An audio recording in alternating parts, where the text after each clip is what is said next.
All right, and we are back here on the GSMC football podcast. And for the third part of the show, we're going to talk about the Bears' loss to the Cardinals, but we'll also get into discussing Caleb Williams being left in the game for too long. And, I thought the Bears were going to be more competitive in this game with their defense. And, Caleb Williams has started to play better in recent weeks. I know last week against the Commanders he was not great. But, I thought this could be a game that he could bounce back and this offense, could get it going. But it just didn't happen. The Cardinals ended up winning this game 29-9. He only had 217 yards passing, no touchdowns, and no interceptions. The Bears only ran the ball for 69 yards. Roma Dunze had a good game. He had 5 receptions for 104 yards. Keenan Allen was targeted 10 times, 4 receptions for 36 yards. DJ Moore, 4 for 33 yards. And he talked about rolling his ankle because there was a play where Caleb Williams just, was trying to, extend the play, and he was running all over the place. And DJ Moore just, was off the field while the play was still going on. He thought the play was over, I guess, and the play was still going on, but he's on the sidelines, and that was just that was a bad look by him. But yeah, it was just not a good game for the Bears. And just then at the end, you have Caleb Williams still in, and it looked like he got hurt. He got banged up a little bit. That wasn't a good look either, and we'll get into that. But yeah, both teams exchanged punts to start the game a couple times. Then the Cardinals put together a 5-play, 41-yard drive down the field, and a rushing touchdown by Trey McBride. So that made it 7-0. Then the Bears answered with a field goal. He had a 44-yard pass play by Caleb Williams to Roma Dunze. And later in the drive, Cairo Santos from 29 yards out scored a field goal. So, yeah, that made it 7-3. Then the Cardinals fumbled. Marvin Harrison Jr. fumbled. The Bears recovered. And they turned that into a field goal, another Santos field goal. That was a 53-yarder. So, yeah, that made it 7-6. Then the Cardinals put together a touchdown drive. They went 12 plays, 70 yards. And Trey Benson from 1 yard out scored. So, yeah, that made it 14-6. Then it was 14-9, another Santos field goal. That was the last time the Bears scored, a 53-yarder. And then I don't know what – I really don't understand what was going on with this defense. There was a lot of bad defense this past week. There's not that much time left. And with 12 seconds left in the game, they just let DeMercado on 3rd and 5 run for 53 yards and score a touchdown. I mean, I don't know what the Bears are doing defensively there. How do you let that happen? So that makes it 21-9 at the half instead of 14-9. Or at worst, it could have been 17-9 if they had to kick a field goal and if they were able to make it. But you ended up letting them score a touchdown there. So then the Bears punted to start off the third quarter. The Cardinals put together a long drive that went almost 8 minutes. Ryland kicked a 29-yard field goal. That made it 24-9. Then the Bears, they turned it over on downs. They went for it, didn't get it. And then the Cardinals kicked another field goal, 55-yarder from Ryland. More punts. Then there was a safety. And then the Cardinals fumbled. Kyler Murray fumbled on 4th and 1. Bears turned it over on downs. Cardinals got it back. They punted, and then drive didn't really lead to anything. The end of the game on the Bears' possession there. But what I wanted to talk about, though, was the Bears leaving Caleb Williams in the game. And, got banged up a little bit. And the fact that he was still in the game, when this game is clearly out of reach. I mean, he should not have been in the game. Why he was still in? Well, this is what... Now, Caleb Williams said he was okay, but... And he also did say that it wasn't his decision to stay in.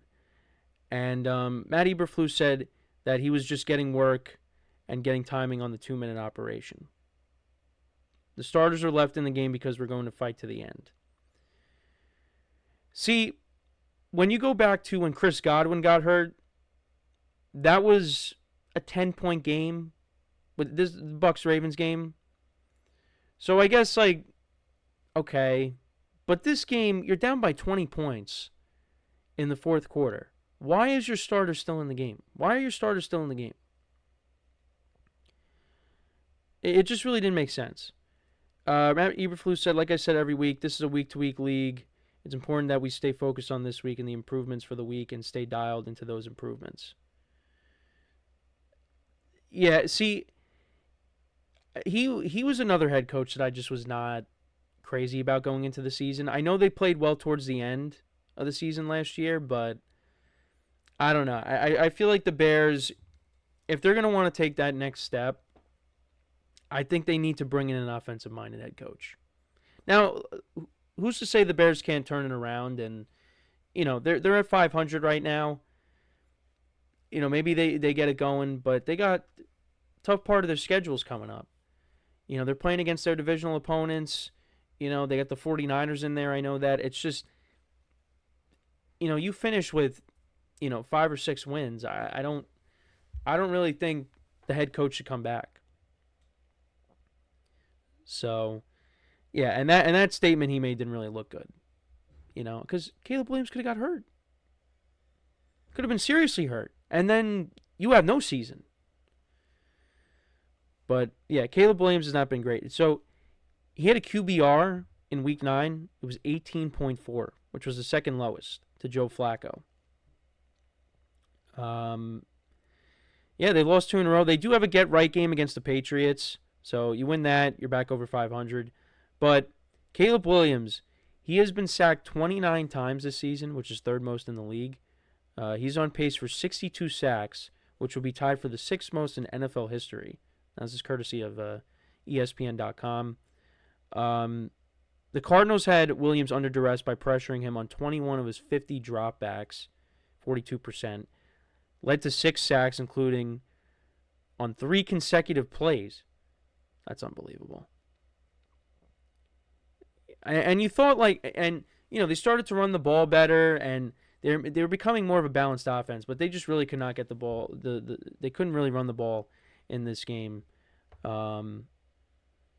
Entering Week 9, he had a 31% completion percentage on throws with 15 or more air yards down the field, which ranked 29th out of 32 qualified quarterbacks. He was 1 for 8 on such throws in Arizona with 6 off-target throws. Yeah, the protection is still a problem. Like I said, the running game just really was not there. They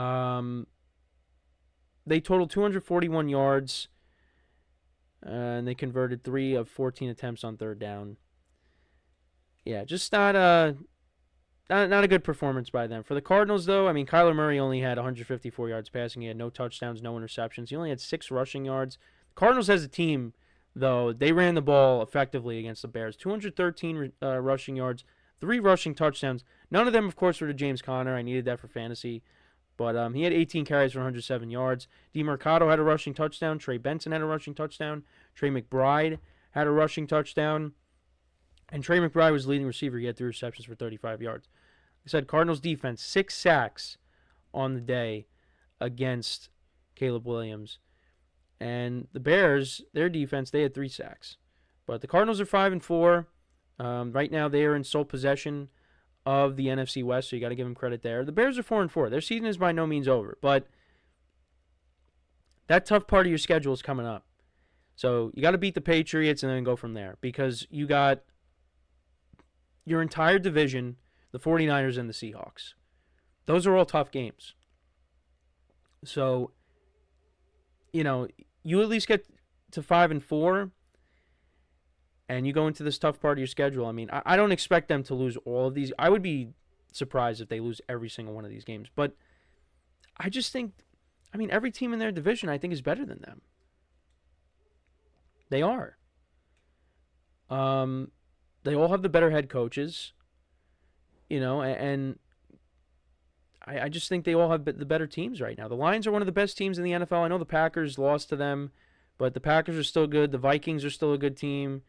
And then you got the Niners and the Seahawks. Yeah, it's going to be tough. I really can't see them going 5-12. That's not going to happen. They're going to win.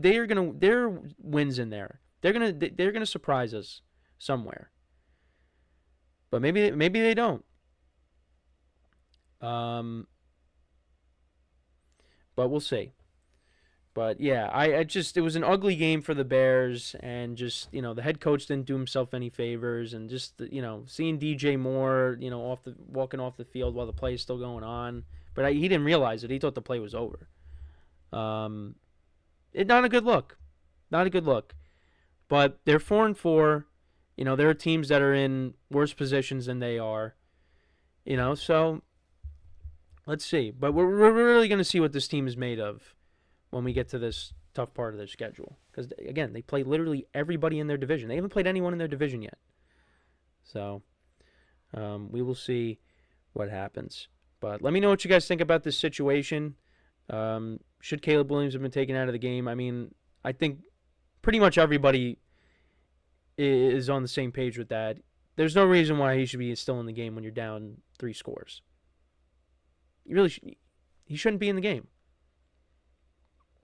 And that's what got Todd Bowles in hot water, is leaving Chris Godwin in and leaving all their starters in. But again, I said, at least with that game, you're down by 10. Like this game, you're down by 20.